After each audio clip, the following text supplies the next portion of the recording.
Wow kuya, sa'yo ito, namamanghang tanong ni Mavita kay Maynard. Sa atin baby sis, ito ang mga naipundar ko sa loob ng 12 taon. Nasa harapan nila ang malaking two-story mansion, madaming mga tauhan ang kapatid, nakwento na nito sa kanya ang mga pinagdaanan nito pati ang tungkol sa underground organization na kinabibilangan nito. Loko talaga yang asawa mo, talagang walang tiwala, nagpadala pa ng mga bodyguard. Naku kuya, di ba napag-usapan na ninyo ang tungkol dyan, hayaan mo kung hindi, naku, iiwan noong ang meeting niya. Are you happy? Opo kuya, sobrang saya ko po, maligayang pagbabalik master, Lady Mavita, sabay-sabay na yumuko ang mga tauhan ng kapatid.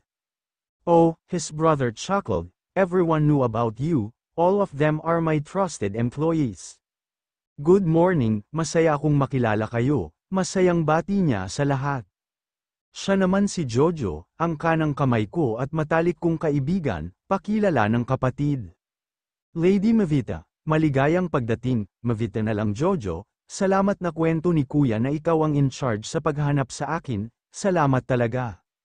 Nakita niya sa mata nito ang katuwaan, walang anuman, Mavita. Maraming salamat din sa inyong lahat sa mainit ninyong pagtanggap sa akin, salamat din sa pag-aalaga ninyo kay kuya. Nagbaw ang lahat, you're welcome Lady Mavita. Inilibot siya nito sa buong mansion, may surprise daw ito kanya. Dahan-dahan itong binuksan ang pinto ng isang silid.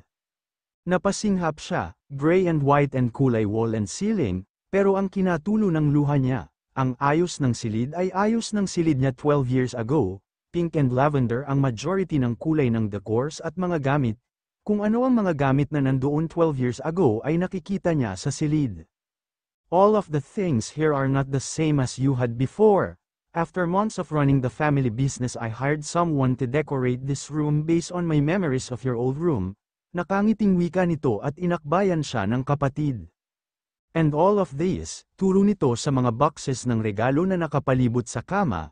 These are 12 years of birthday gifts and holiday gifts. Hinawakan nito ang kanyang balikat. I never thought I will be able to give it to you personally. Namamasa ang mga mata nito. Buong higpit niyang niyakap ang kapatid, di niya mapigil ang umiyak ng umiyak. Makalipas ang ilang sandali ay nakaupo sila sa tig-isang beanbag, katulad noong mga bata pa sila kapag kinukulit siya nito. Ito ang unang regalo ko na nabili ko, inabot nito ang naka-Christmas wrap box na sa tingin niya ay shoebox. Binuksan niya ito, naluluhang napangiti siya. Free headbands at mga hair clips ang laman nito puro pink ang kulay. Bawat box na buksan niya ay nagpapaluha at nagpapangiti sa kanya, mga accessories, crayons, karamihan ay gamit sa pagpipinta gaya ng paintbrush and paints, books, coloring book, sketchpad, jewelry, teddy bears. Bawat regalo ay pumupuno sa kanyang puso. Ito ang inihanda ko para sa taong ito, for your birthday, Christmas, New Year. Niyakap niya ang 3 gift bags, salamat kuya, I love you so much kuya, naiiyak niyang sambit sa kapatid. Nakangiting tumango ito, alam niyang parehas na mamagana ang kanilang mga mata. Binuksan niya ang mga gift bags, ang para sa birthday niya ay Amore tote bag, sunod niyang binuksan ang laman ng para sa Christmas, Ella Pearl Pearl by the Yards necklace, their mother's favorite necklace design. Kuya, thank you so much. Anything for you baby sis. Kuya, okay lang ba di ko muna bubuksan itong pang New Year? 3 days pa bago ang bagong taon. Oo naman, mas maganda ngayon, niyakap siya nito ng mahigpit. Kuya, you are the best and the sweetest brother in the whole world. I love you baby Mabita, kuya will never leave you ever. Philip, have you called them? Nag-report na ba sila? Nasa campaign headquarters siya para sa campaign planning, sinama ni Maynard si Mavita sa bahay nito. Kung di lang nakukulitan ng asawa sa kanya ay sumama siya. Mayor, okay naman daw po si ma'am, kasalukuyan po siyang nagmemeryenda. Salamat, di siya sumasagot sa text ko. Mayor, hayaan mo muna si ma'am, wala pang ang 1 oras siyang nakakarating doon. Okay sige, mag-update ka mo sila every 20 minutes. Mayor, 20 minutes is too much, tanong niya rito na mabilis nitong tinanguan. Okay, 30 minutes, noted Mayor. Let's go para matapos na itong meeting na ito, sasanduan ko ang asawa ko. Sige po Mayor, pumasok na sila ng meeting room at sinimulan ang campaign meeting. Nagsisimula na ang meeting nang makatanggap siya ng text mula kay Mavita. Mayor, ayos lang ako. Opo, hindi kami napagod ni baby at please po wag kang masyadong paranoid, walang mangyayari sa akin, ingat ka, wag ka masyadong magsungit kay Philip, hihihi. Take care, I miss you too Mayor Mawaa, text ni Mavita na kinangiti niya. But inside him he is worried, he has this feeling na parang may mangyayari na di maganda. Bamantong hininga siya at isinilid sa bulsa ang cellphone. Napabangon si Mavita at agad siyang tumakbo sa banyo at sa muka, hinang-hina siya, sinabihan siya ni Ella na normal lang ang pagsusuka sa buntis. Naramdaman niya ang paghagod ng kamay ng asawa sa kanyang likod. Tinulungan siya nitong makatayong mabuti para maghilamos at mag-toothbrush. Matapos niyang ayusin ang sarili ay pinangko siya ng asawa, ikinawit niya ang kanyang mga braso sa leeg nito. Are you feeling better? Nag-aalalang tanong nito sa kanya. Opo Mayor, ayos na ako, hinaplos niya ang pisngi nito, then mahinang pinisil-pisil niya ang ilong nito. Basta sabihin mo sa akin, baka may gusto kayong kainin ni baby, wika nito at masuyong hinahaplos ang kanyang pumipintig na tiyan. Nasa guest room sila sa bahay ng kapatid, tinawagan niya ang asawa at hiniling na mag-overnight siya sa bahay ng Kuya Maynard niya. Pumayag agad ito na pinagtataka niya, after 30 minutes ay dumating ito sa bahay ng kuya niya at sinabing doon din ito matutulog. Pwede bang hapon na tayo umuwi? Sasabay na din si kuya, tanong niya sa asawa. Okay lang pero mag-helicopter na tayo para di kayo mapagod ni baby. Okay Mayor, matulog ka na, may sakit ka ba? Pabirong hinampis niya ito. Ikaw talaga, iiling-iling na wika niya na tinawanan lang nito. Tuloy ba kayo bukas ni Norma? Maya-maya ay tanong nito habang masuyo siyang yakap. Oo Mayor, gusto kong pasyalan ang Baratilyo. Okay, kakausapin ko muna ang security details mo. Excited na ako, sayang at di makakasama sina Ella at Aiko. May duty si Aiko, si Ella naman ay kasama ang mga bata at si Vincent na bumisita sa mga magulang nito. Don't worry, papa-extend ko ang Baratilyo para makapunta ka uli na kasama sila. Talaga, wow, ang galing mo talaga Mayor, masayang wika niya rito na kinatawa nito. Matapos silang mag-lunch ay nauna na silang umuwi ng hasyenda, nagpaiwan ang kanyang kapatid, nauna na din ang mga regalong bigay nito na ibinyahe ng tauhan ng kanyang asawa. Ate Mavita, ang saya-saya nito, buti na lang talaga pinayagan ka ni Mayor, masayang wika nito, kaka-rating lang nila sa plaza kung saan naroon ang Baratilyo. Oo nga eh, naku na-miss ko ang mag-bargain, marami tayong mabibili na pwedeng pang New Year. Oo nga, halika doon muna tayo sa mga kakanin, yaya niya kay Norma. Naglakad sila papunta sa bilihan ng kakanin, naglaway siya sa dami ng pagpipilian pero na-miss niya ang palitaw. Pabili nga nitong palitaw neng, aniya sa dalagitang nagtitinda. Umangat ang tingin nito sa kanya mula sa inaayos na paninda. Inang punta kayo dali, tarantang sigaw nito na di humihiwalay ang tingin nito sa kanya na pinagtataka. Ate Mavita, mahinang yusel ni Norma sa kanya, nagkibit siya ng balikat na katanaw sa kanya ang dalawang bodyguard na kasama niya. Ano ka ba namang bata ka, kung makatawag ka ay parang may sunog, sermon ng bagong dating na may edad na babae, tingin ni Mavita ay nasa 50 na ito. Inang, yusel ng dalagita sabay turo nito sa kanya. Ano bang, madam, nauutal na yusel ng ginang pagkakita sa kanya. Po, Madam Mavita, ako po ito, sila Green, taga-Antipolo po kami, tinulungan ninyo po kami nung araw ng siyang pagguho. Maging ang katabing mga tindera ay nakiusyoso na sa kanila, pati ang mga namimili ay nakatingin sa kanya. Madam, maraming salamat po sa inyo ni Mayor, lalo na po ang pinadala ninyong materyales sa pagpapatayo ng mga bahay, naiiyak din wika na isang ginang. Oh, naluluha na din siya, naku po, di ninyo kailangang tawagin akong madam, nakakahiya po. Isa pa, walang anuman po, nahihiyang aniya ang init ng kanyang pisngi. Nako, di po maaari, pagbigyan na po ninyo kami, kung naiilang kayo sa madam, Hayaan niyo kaming tawagin kayong Ma'am Mavita. Nakangiting ni Aling Lagring sa kanya. Nakangiting tumango siya sa mga ito, isa-isang nagpakilala sa kanya ang mga tindera at mga mamimili ng makilalang siya ang asawa ni Derek. Bawat isa ay mainit niyang kinamayan. Ma'am Mavita, ano ang gusto ninyong kakanin at ipagbabalot ko kayo? Tanong ni Aling Delia. Palitaw po, magkano? Naku, wala po ma'am. Dali-dali itong nagbalot pati ng ibang tinda nito at di ito pumayag na bayaran niya. Ganoon din ang mga ibang nagtitinda, sobrang nakakataba ng kanyang puso ang mainit na pagtanggap ng mga ito sa kanya. Naku ate, ang dami nito, natatawang tukoy nito sa mga binigay ng mga tindero at tindera. Oo nga magtulong na kayong ilagay ito sa sasakyan, wika niya sa isa sa mga bodyguard niya. Ma'am, Mercedes po ang dala nating sasakyan, kakamo-kamot ito ng ulo. Oo nga pala, kailangan natin ng pickup, paano itong yantok na duyan at rocking chair? Nasa meeting pa naman si Kuya Philip at si Mayor, wika naman ni Norma. Tatawagan ko po si Resty para po ipadala ang pickup dito, ikarga ko po muna itong iba sa sasakyan ni Paul na hindi po muna maiwan dito. Sige, mabuti pa nga, don't worry, kasama ko si Norma.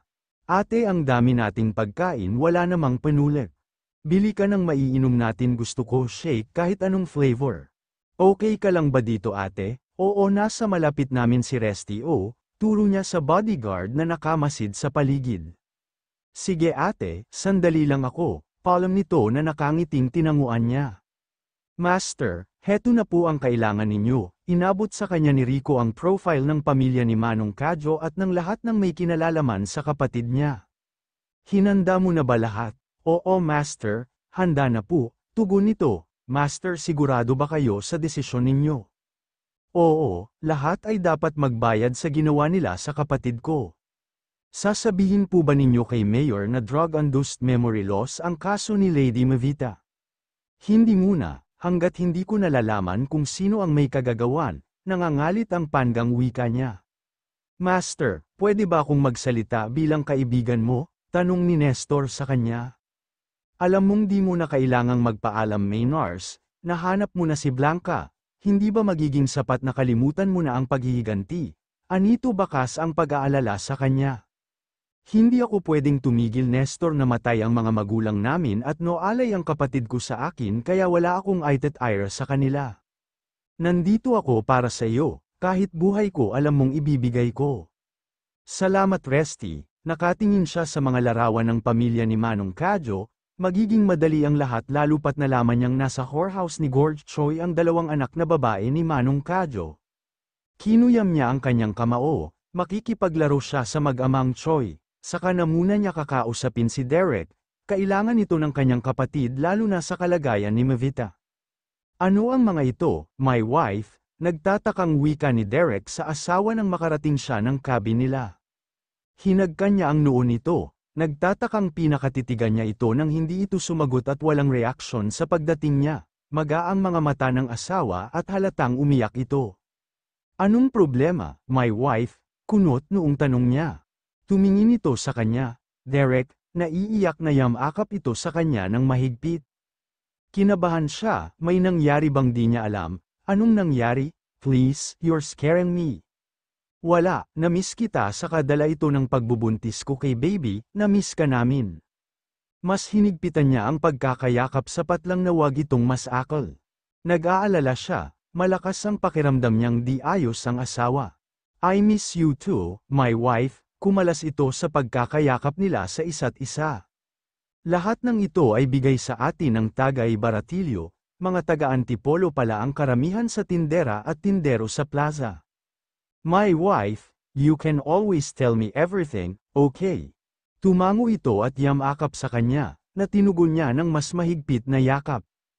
Mayor, wag mo akong alalahanin, na overwhelmed lang ako sa mainit na pagtanggap sa akin ng mga tao sa plaza. Nag-aalala lang ako, hindi ko mapigilan, Mayor hormones lang ito, magiging emosyonal ako. Alam niyang may mali at malalaman niya ito sa lalong madaling panahon. Malungkot na nakatunghay si Mavita kay Derek, sobrang sakit ng nararamdaman niya. Naalala niya ang nangyari kanina sa plaza na labis na nagdudulot ng hinagpis at takot sa kanyang pagkatao. Hello Mrs. Mondragon, gulat na napatingin si Mavita sa matandang lalaki na umupo sa katapat niyang upuan. Nagpaalam si Norma na bibili ng maiinom nila. Iginala niya ang tingin at hinanap niya si Carl pero wala ito sa paligid na kinakaba niya. Kung hinahanap mo ang bodyguard mo, don't bother, blanko ang mukha. Sino po kayo? Anong kailangan ninyo sa akin? Hindi mahalaga kung sino ako, ang mahalaga ay ang sasabihin ko sa iyo at wala kang pagpipilian kundi ang sundin ang ipag-uutos ko. Ano po, hindi ko kayo maintindihan. Alam kong binili ka ni Mayor Mondragon sa malaking halaga para magpakasal sa kanya. Gusto kong mawala ka sa buhay niya sa lalong madaling panahon. Malamig nitong sambit, ang galit sa mga mata nito ay tumatagos sa buo niyang pagkatao. Bakit ko po kayo susundin? Gaya ng sabi ninyo binili niya ako. Pag-aari ako ni Derek at hindi ko iiwan ang asawa ko dahil lang sinabi ninyo, pilit niyang pinatatag ang sarili sa harapan ng matanda. Dahil kaya kung kunin ang buhay mo, alam kong may tinatakasan ka. Isang tawag ko lang ay malalaman ng mga tsoy ang kinaroroonan mo at alam natin kung ano ang naghihintay sa iyo. Puno ng kaseryosohan ang mukha nito na nagdulot ng takot sa kanya, nanlalamig ang kanyang mga kamay. Hindi lingid din sa aking isa sa mga rason ng pagpapakasal ninyo ay ang pagbibigay sa kanya ng anak. Kung di mo siya iiwan, papatayin ko ang batang pinagbubuntis mo ng walang kahirap-hirap at ang lahat ng taong may kaugnayan sa iyo. Lalong-lalo na ang asawa mo, mapanganib nang umisi ito sa kanya. Napasinghap siya, paano nitong nalaman ang pagdadalang tao niya? Nanginginig siya sa takot, gusto mo simulan ko na ngayon, pwede kong ipauna ang dalagitang kasama mo. Isang tawag ko lang at bala ng baril ang tatama sa ulo niya.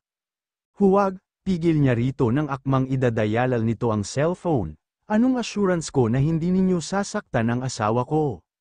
Wala, dahil gusto kong makitang durog na durog si Mayor. Pero huwag kang mag-alala, bubuhayin ko siya dahil walang sasakit pa kung sa ikalawang pagkakataon ay mawawala na naman siya ng asawa at anak.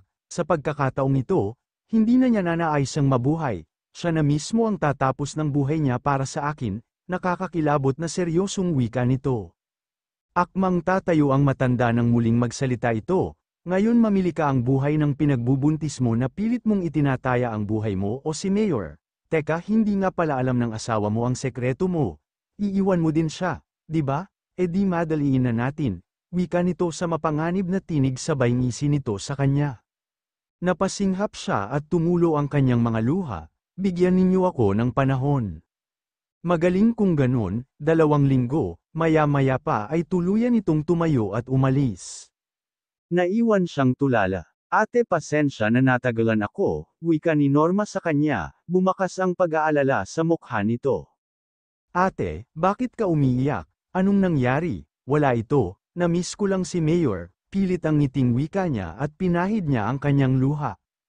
Mahal na mahal kita Mayor, bulong niya sa sarili, muling damaloy ang luha niya nang maalala ang mga sinabi ng di nagpapakilalang matandang lalaki, kahit buhay ko ibibigay ko Derek mabuhay ka lang, patuloy niyang paipang-usual sa kanyang isipin bakit ba nangyayari sa kanya ang lahat ng ito, hangad niya lang ang mabuhay pa para kay Derek at sa magiging anak nila.